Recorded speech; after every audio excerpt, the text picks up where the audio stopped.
Hello, आप सभी को मेरा प्यार भरा नमस्कार। आज मैं पुनः आपके सम्मुख कवि सुमित्रा नंदन पंत द्वारा रचित मौन निमंत्रण कविता के शेष अंश की व्याख्या लेकर प्रस्तुत हूँ। इससे पहले वाले वीडियो में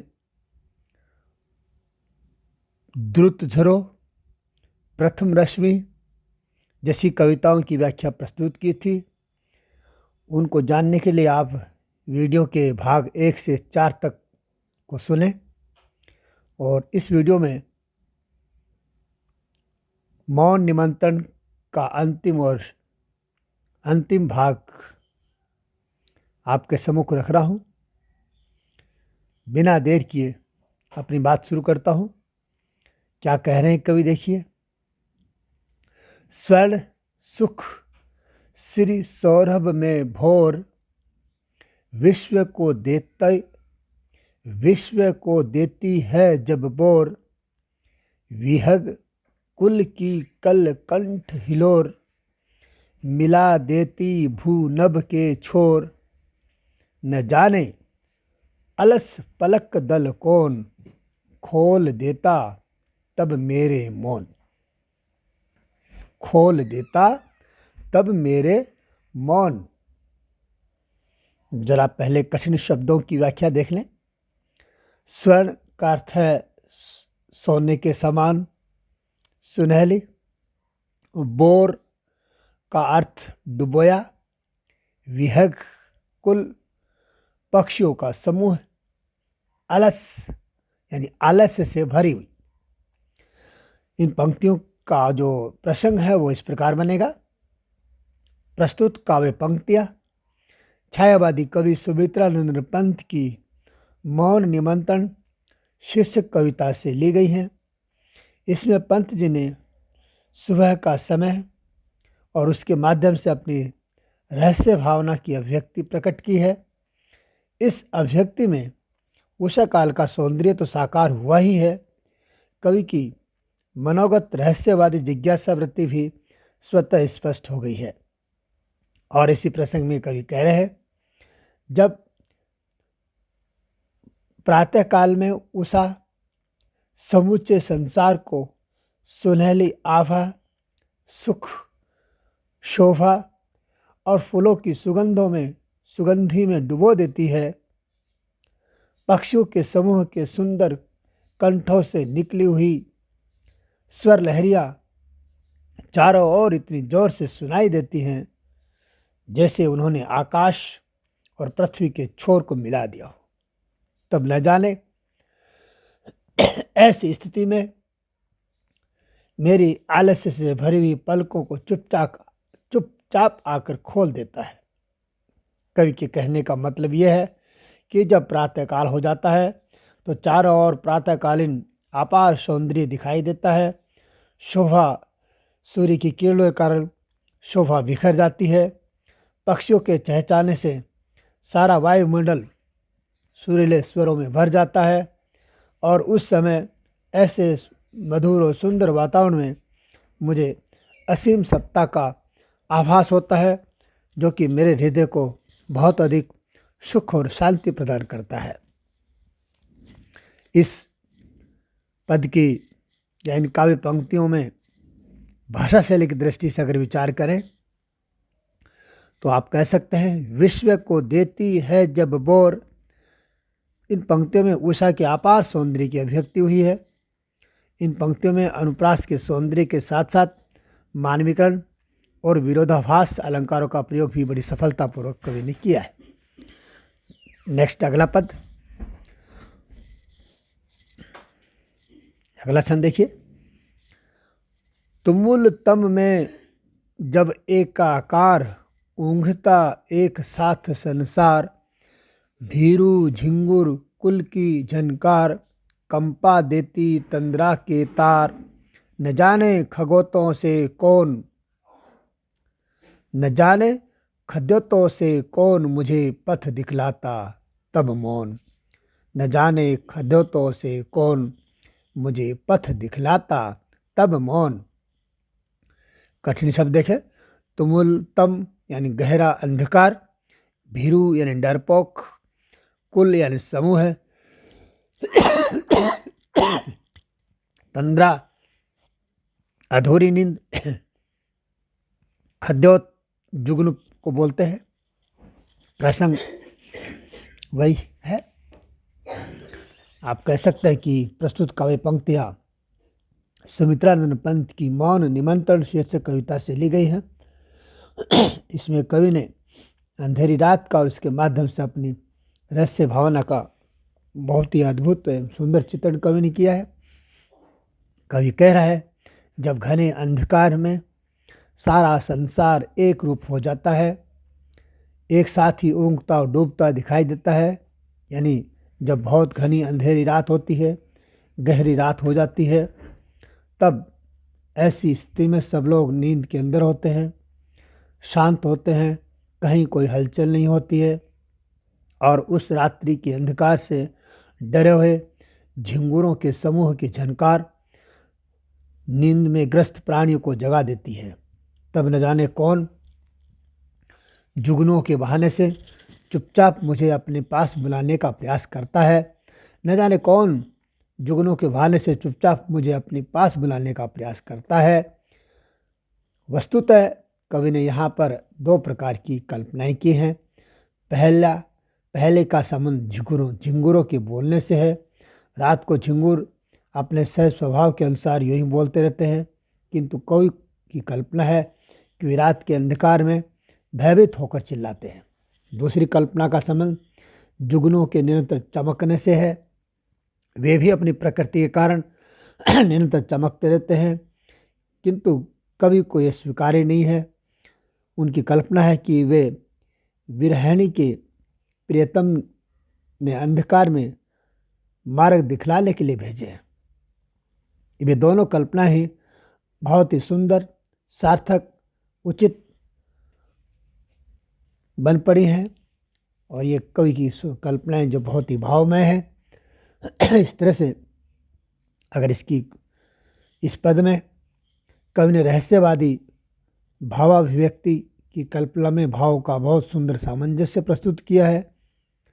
इन पंक्तियों में अनुप्रास एवं मानवीकरण अलंकार का प्रयोग हुआ है।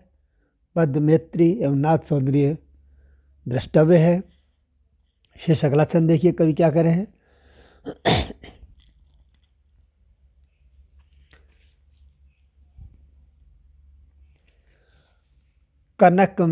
कनक छाया में जब की सकाल, खोलती कलिका के उर के द्वार, सुरभि पीड़ित मधुपों के बाल, तड़प बन जाते हैं गुंजार, न जाने ढोलक ओस में कौन, खींच लेता मेरे दृगमोन, खींच लेता मेरे दृगमोन।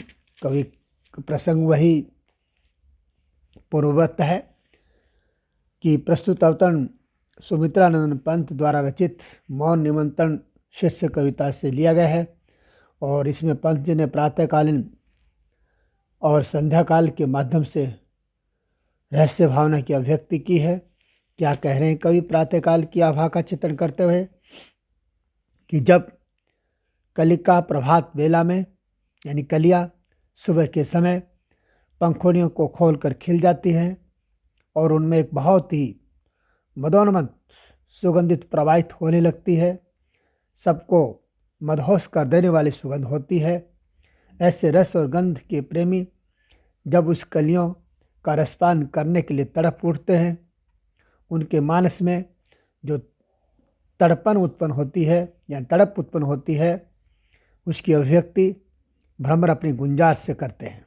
यानी जब भंवरे गुंजार करते हैं तो ऐसा प्रतीत होता है मानो वे उनकी तड़प को व्यक्त कर रहे हैं। कवि आगे कहते हैं, ऐसे मदहोश बनाने वाले परिवेश में न जाने कौन ओस की बूंदों का रूप धारण करके चुपचाप मेरे नेत्रों को अपनी ओर खींचना चाहता है। ऐसा लगता है कि मानो कोई असीम सत्ता मुझे इस सौंदर्य की ओर अब खींच करके कुछ संकेत देना चाहती है, कुछ कहना चाहता है। यानी कहने का कवि का भाव है कि प्रकृति का ये जो मनोरम और मदहोश कर देने वाला जो वातावरण है, ये मेरे मन को बहुत अधिक प्रभावित करता है। उस अज्ञात सत्ता के प्रति मेरे मन में अत्यंत श्रद्धा के भाव पैदा हो जाते हैं। भाव इन पंक्तियों में भावों की मार्मिक अभिव्यंजना प्रकृति के उद्दीपन रूप के साथ की गई है।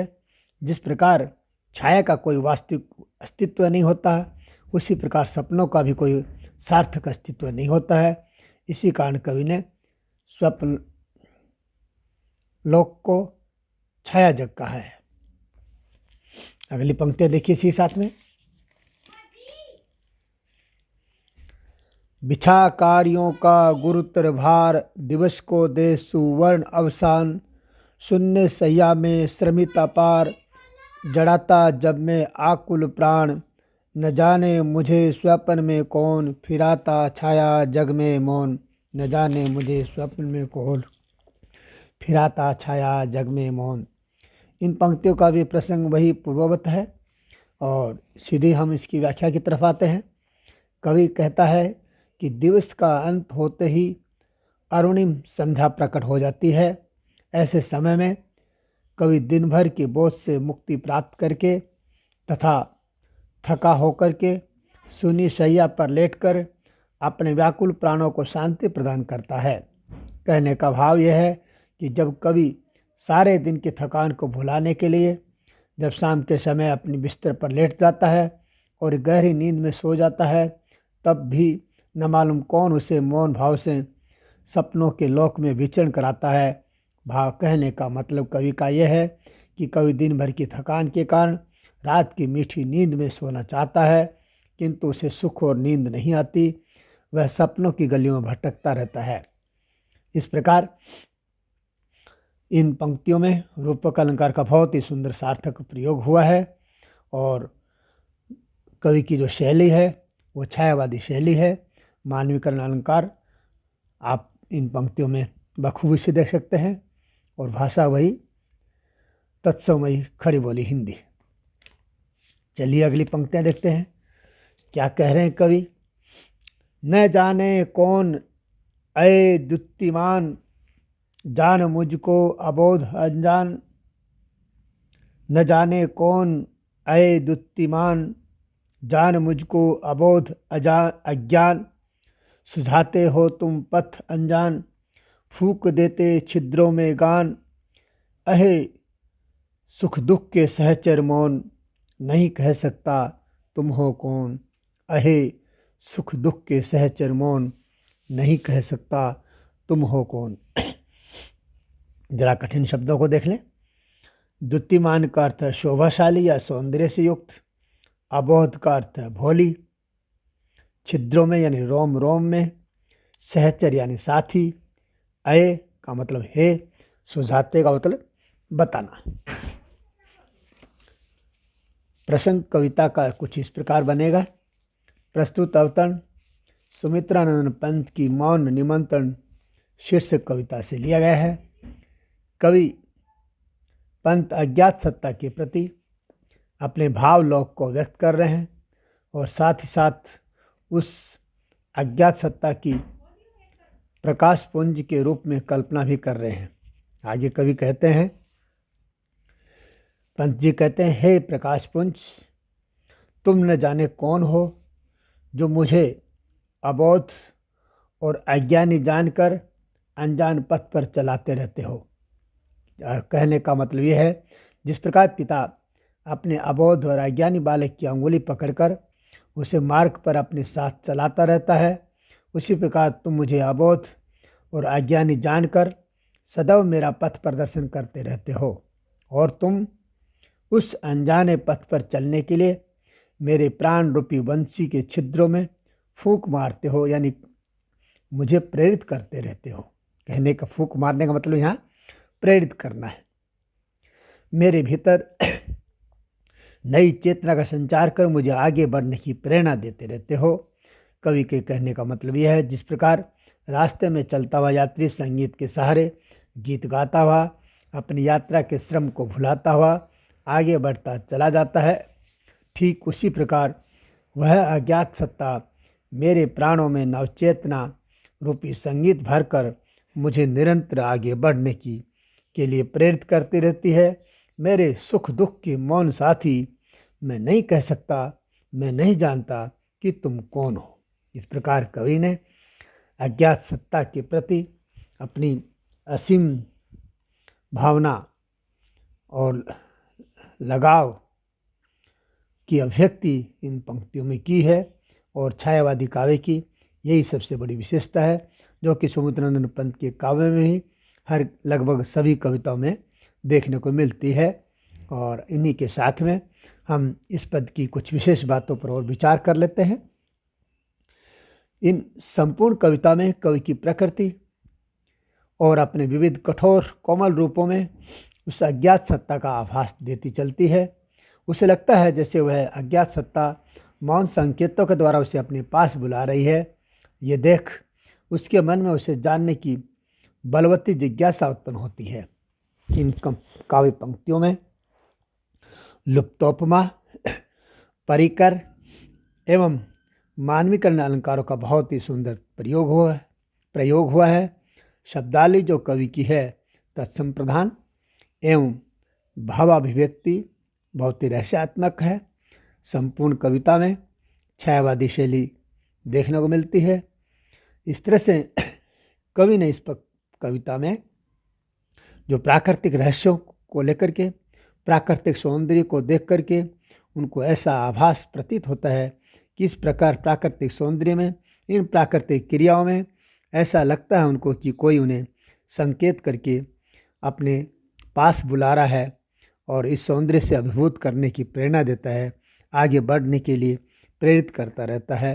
और प्रिय विद्यार्थियों, इसी के साथ मैं आज अपनी वाणी को विराम देता हूँ। सुमित्रानंद पंत की जो कविताएं आपके पाठ्यक्रम में थी वो व्याख्या की दृष्टि से संपूर्ण हुई। और फिर कभी अगले वीडियो में आधुनिक युग के अन्य कवि की कविताओं को लेकर आपके सम्मुख प्रस्तुत होऊंगा। और इसी के साथ मैं आप सबसे विदा लेता हूं। आप सबका बहुत बहुत आभार, धन्यवाद।